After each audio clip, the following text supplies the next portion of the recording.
पश्चिम बंगाल चुनाव में मिली हार के बाद ममता बनर्जी की तृणमूल कांग्रेस का कुनबा तिनका तिनका बिखर रहा है। विधायकों के बाद अब उनके करीबी सांसद भी उनका साथ छोड़कर जा रहे हैं। फिल्म अभिनेता शत्रुघ्न सिन्हा और सायोनी घोष का नाम भी बागी सांसदों की लिस्ट में अब सामने आ गया है। अब ऐसे में क्या ममता बनर्जी अपनी पुरानी पार्टी कांग्रेस में विलय करने जा रही हैं? दिल्ली में ये अटकलें जोरों पर हैं। कांग्रेस में अपना भविष्य तलाशने जा रही ममता की वापसी पर ये रिपोर्ट देखिए। You snatched everything from me, but you cannot snatch my morals. I will never bow down my head. Mamata Banerjee खुद मानती हैं कि उनसे सब छीनता जा रहा है। वो जानती हैं कि उनका किला तो ढहा ही, अब उनके सिपाही भी उन्हें छोड़ रहे हैं। और वो ऐसा बोले भी क्यों ना, जब 15 साल वो सत्ता के सिंहासन पर बैठी थी तो लोग उन्हें दीदी दीदी कहकर थकते नहीं थे। लेकिन सबसे पहले जब उनका साथ छोड़ा जनता ने, तो फिर लोगों के जाने की झड़ी लग गई। 58 विधायकों ने अपना गुट अलग कर लिया। फिर आई सांसदों की बारी, जो बागी बने बैठे हैं। और फिर 100 पार्षदों ने भी तो ममता का साथ छोड़ दिया। ये कहानी यहीं खत्म नहीं होती।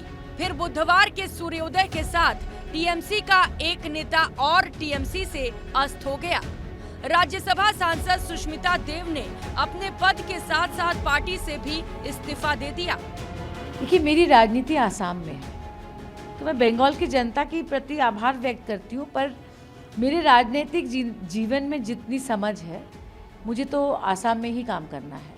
और इसी के बाद सुष्मिता ने मुलाकात की असम के मुख्यमंत्री हिमंता बिस्वा शर्मा से। अब इसका मतलब क्या है आप भी समझ गए होंगे। पिछले 3 दिनों में 2 राज्यसभा सांसद टीएमसी से विदा ले चुके हैं। पहले सुखेंदु शेखर ने इस्तीफा दिया और फिर इस्तीफा दिया सुष्मिता देव ने। खुद ही का अस्तित्व ढूंढने ममता बनर्जी ने कांग्रेस का दरवाजा खटखटाया है। ममता बनर्जी अभिषेक बनर्जी के साथ कांग्रेस के शीर्ष नेतृत्व से मिली हैं। इससे पहले इंडी गठबंधन की बैठक में शामिल हो सोनिया गांधी को गले भी लगा चुकी हैं।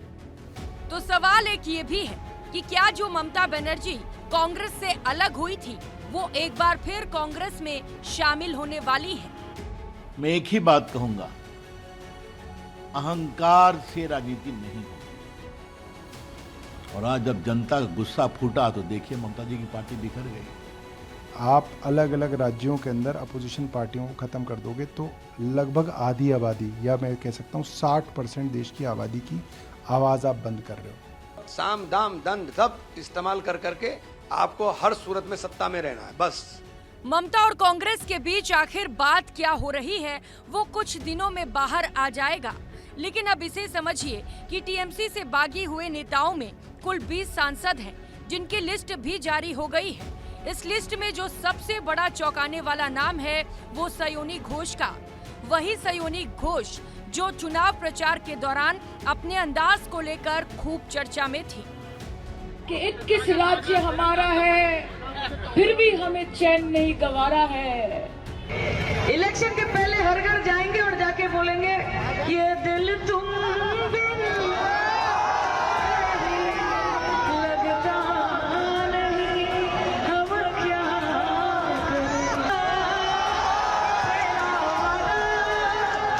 वो कसम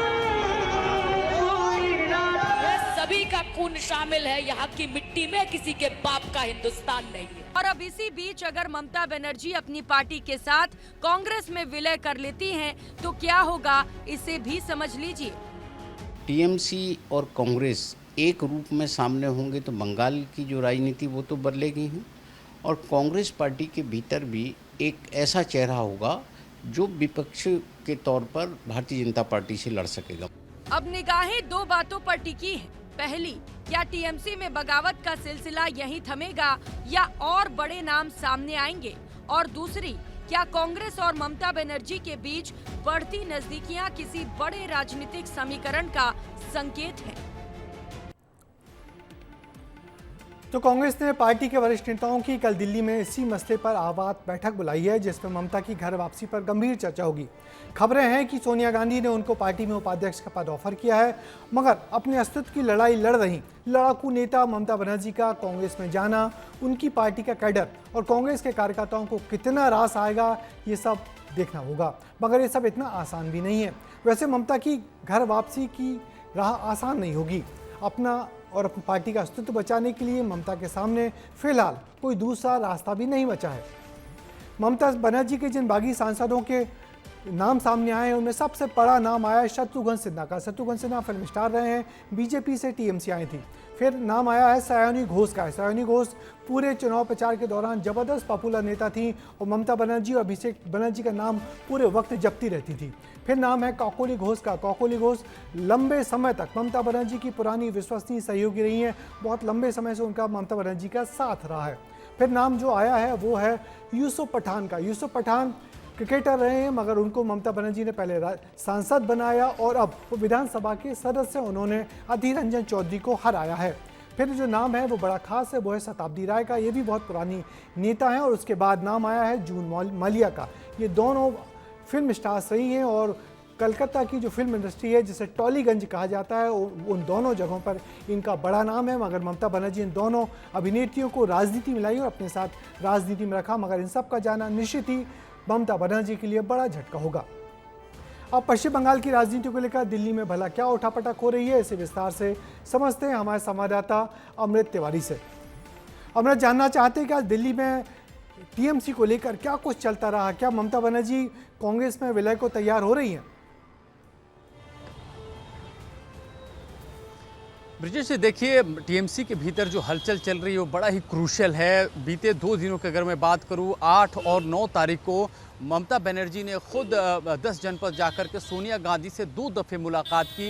इससे आप समझ सकते हैं कि स्थिति किस तरह जो है, अगर कहा जाए ममता बनर्जी के लिहाज से काफ़ी वो क्यूरियस नज़र आ रही हैं। हालांकि जो जिस आप बात कर रहे थे कि कांग्रेस में विलय करने को लेकर के ये ऑफर बताया जा रहा है कि सोनिया गांधी की तरफ से ही दिया गया था, लेकिन इसमें ममता बनर्जी ने कुछ शर्तें रखी हैं। एक तो अपने भतीजे अभिषेक बनर्जी को लेकर के और दूसरा खुद के लिए, जिसमें उन्होंने कहा है कि वो साथ के साथ राज्यसभा में वो सीट चाहती है और वहाँ पे नेता प्रतिपक्ष की भूमिका चाहती है, जहाँ पे अभी मल्लिकार्जुन खड़गे जो रोल निभा रहे हैं। हालांकि कांग्रेस की तरफ से कोई इसको लेकर के आश्वासन तो नहीं दिया गया है, लेकिन अंदर खाने बातचीत चल रही है। अभिषेक बनर्जी ने भी राहुल गांधी से जो है मुलाकात की है और ये मुलाकात में जो है संभवतः इन्हीं मुद्दों को लेकर के बातचीत हुई कि अगर विलय होता है तो ममता बनर्जी अभिषेक बनर्जी के अलावा उनके कुछ और भी कॉन्फिडेंट हैं जिनको कांग्रेस पार्टी के भीतर जो है कोई जगह दिया जाए। हालांकि अभिषेक बनर्जी के लिए महासचिव का पद जो है वो एक तय करने की बात जरूर चल रही है।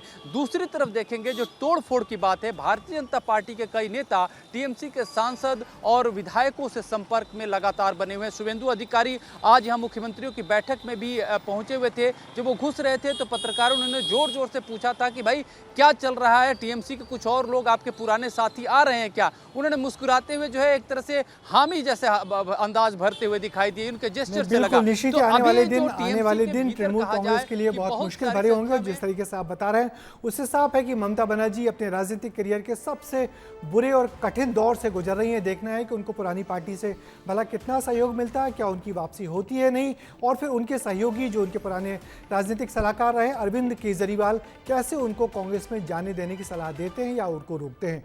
निश्चित ही आपसे आगे ही बात करेंगे, तब तक हमारे साथ बने रहिए। धन्यवाद अमृत।